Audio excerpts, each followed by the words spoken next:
وعلیکم السلام ورحمۃ اللہ وبرکاتہ۔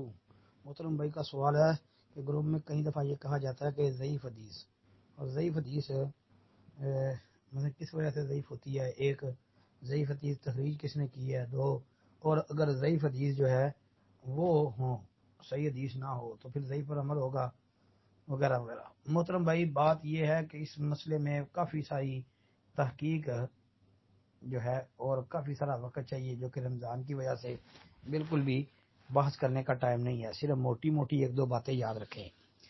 حدیث کے اندر جو ضعف ہوتا ہے وہ کئی وجہ سے ہوتا ہے۔ ایک وجہ حدیث کے اندر جو ضعف ہے، ضعف کی وجہ یہ ہوتی ہے مثلا کہ یہ روایت مرسل ہے۔ مثلا مرسل حدیث اس کو کہتے ہیں کہ تابعی صحابی کا واسطہ چھوڑ کے ڈائریکٹ اللہ کے رسول علیہ الصلوۃ والسلام سے بیان کرے۔ جی یہ اللہم لک قسمت والا رزقی کا افطرت، یہ بھی اسی کیٹاگری کی حدیث ہے، اس لیے ہم اس کو قابل حجت تسلیم نہیں کرتے۔ اس کی مثال اس لیے دی ہے کیونکہ یہ آپ نے ذکر کیا نا، جی ہم نے اس کو ضعیف قرار دیا اور اس پر عمل نہیں کرنا، کیونکہ اس کے مقابلے میں عام کھانے کے متعلق جو یہ حدیث آ گئی ہے کہ کھانا شروع کرنے سے پہلے بسم اللہ پڑھو، جس طرح کہ اللہ کے رسول علیہ الصلوۃ والسلام نے ایک بچے کو کہا تھا یا غلام سم اللہ، کہ اللہ کا نام لے کے کھاؤ، یعنی بسم اللہ پڑھ کے کھاؤ۔ کل بیمینک ومما یلیک، کہ دائیں ہاتھ سے کھانا ہے اور اپنے سامنے سے کھانا ہے، تو اس میں بسم اللہ کا بھی ذکر آ گیا، تو اس لیے یہ مطلق ہے، وہ کوئی بھی کھانا ہو، وہ افطاری کا کھانا ہو، سحری کا کھانا ہو یا عام کھانا ہو، بسم اللہ پڑھ لو۔ اس لیے وہاں پر ضعیف حدیث کے اوپر عمل کرنے کی ضرورت نہیں ہے۔ اور ضعف جو ہے وہ انقطاع کی وجہ سے ہوتا ہے، اور انقطاع بھی کئی وجہ کا ہوتا ہے۔ مثلا یہ بھی ہوتا ہے انقطاع، مثال ہے کہ ایک راوی نے فلاں سے سنا ہی نہیں ہوتا، اس کی بھی ایک مثال کہ جامع ترمذی کے اندر ہی موجود ہے، اور اس کی کتابوں میں بھی یہ موجود ہے کہ ان ابی عبیدہ ان عبداللہ بن مسعود، کہ ابو عبیدہ عبداللہ بن مسعود سے بیان کرتے ہیں، یعنی عبداللہ بن مسعود، ابو عبیدہ یہ عبداللہ بن مسعود کے بیٹے، تو یہ محدثین نے یہ کہا ہے، اور خود امام ترمذی رحمۃ اللہ علیہ نے بھی کئی مقامات پر یہ ذکر کیا ہے کہ ابو عبیدہ کا اپنے باپ عبداللہ بن مسعود سے سماع ثابت نہیں ہے، انہوں نے سنا ہی نہیں اپنے باپ سے، تو یہ انقطاع کی ایک وجہ ہے۔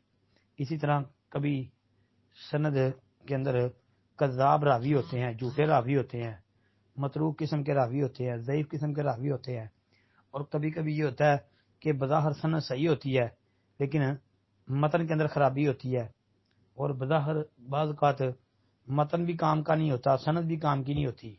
مثال کے طور پہ بازار میں داخل ہو کر پڑھے جانے والا ذکر جو ہے، جس کی بڑی فضیلت ہے، ترمذی میں آتی ہے، اس روایت کو محدثین نے منکر قرار دیا ہے، اور روایت ثابت نہیں ہے، حسن تک بھی نہیں پہنچتی، اور پھر اس کے اندر علتیں بھی بڑی ہیں، خرابیاں بھی بڑی ہیں، کسی سند میں مدلس راوی ہے، اور اسی طرح کسی میں ضعیف ہے، کسی میں کوئی متروک ہے، منکر الحدیث ہے، وغیرہ وغیرہ کئی ہے۔ تو مطلب کہ اس میں یہ والی روایت جو ہے یہ محدثین کے قائم کردہ اصولوں کے مطابق نہیں ہے، اس کو محدثین نے منکر قرار دیا ہے۔ اور کبھی یہ بات بھی یاد رکھیں کہ یہ جو بازار جانے والی روایت ہے، یہ بھی اہل علم نے کہا ہے کہ حدیث اس کی جو ہے حدیث کی سند وہ ضعیف ہے اور متن اس کا منکر ہے، یہاں تک بھی تحقیق موجود ہے۔ پھر اسی طرح کبھی حدیث شاذ ہوتی ہے،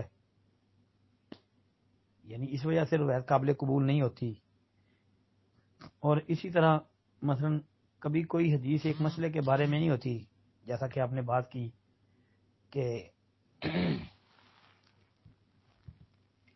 پھر کیا کریں گے، مثلا آپ دیکھیں بچے کی پیدائش پر جو اس کے کان میں اذان پڑھی جاتی ہے، دائیں کان میں اذان بائیں میں اقامت، یہ تو بھائی بالاتفاق موضوع روایت ہے نا کہ دائیں کان میں اذان اور بائیں میں اقامت والی، یہ تو بالاتفاق موضوع ہے، مسند ابی یعلا اور حدیث کی کتابوں میں ثابت نہیں ہے۔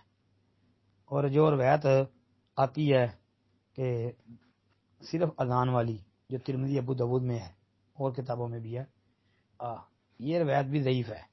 صرف امام ترمذی نے حسن لکھا ہے، حدیث حسن، یعنی حدیث حسن ہے جی۔ اسی بنیاد پر بعض علماء اہل علم کا خیال ہے کہ یہ روایت حسن ہے، حالانکہ حسن نہیں ہے، راجع موقف یہی ہے کہ روایت ضعیف ہی ہے۔ لیکن اب اس پر جو ضعیف بھی کہتے ہیں وہ بھی بچے کے کان میں اذان دینے کے قائل و فاعل ہے۔ کیوں؟ وہ کہتے ہیں کہ مسلمانوں کا ایک یہ یعنی کہ ایک عمل چلا آ رہا ہے جی، اس پر اجماع ہے مسلمانوں کا جی، وغیرہ مختلف تحقیقات ہیں۔ تو اب اس میں حدیث نہیں ہے بچے کے کان میں اذان دینے کی، لیکن کہی جاتی ہے، اس کو کہا جاتا ہے۔ اور اسی طرح حدیث کی تخریج کس نے کی ہے؟ جی، محدثین نے حدیثوں کی تخریج کی ہے، حدیثوں پر کام کیا ہے، حدیثیں نقل کی ہیں، حدیثوں کو کوٹ کیا ہے۔ باقی اس میں پھر آگے جو ابحاث ہیں حدیث کی، جو اصول حدیث کے تحت ہیں، وہ انشاءاللہ اس پر لمبی چوڑی بحثیں ہیں۔ اللہ نے توفیق دی، اللہ نے زندگی رکھی تو انشاءاللہ رمضان گزرنے کے بعد پھر انشاءاللہ اس پر بحث کر لیں گے۔ السلام علیکم ورحمۃ اللہ وبرکاتہ۔